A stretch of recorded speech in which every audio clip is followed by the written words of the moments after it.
शिंदे यांना सोडून मागेच एक 8-9 महिन्यापूर्वी सामंत यांच्या नेतृत्वाखाली 20 आमदार त्या ठिकाणी फुटत होते. पण ते नंतर पॅचअप केलं त्यांनी. पण अजूनही त्यांची खतखत आहे.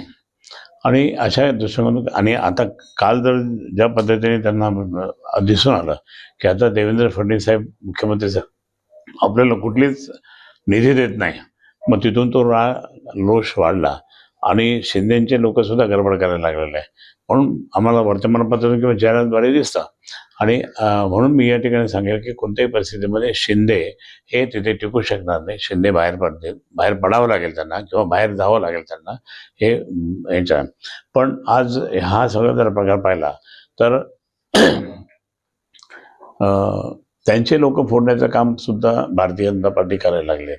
शिंदे गटातले बरेच लोक त्या ठिकाणी तिकडे चाललेत आणि म्हणून घेऊन चालले ते त्यांचा पक्ष मजबूत करण्याच्या दृष्टिकोनातून.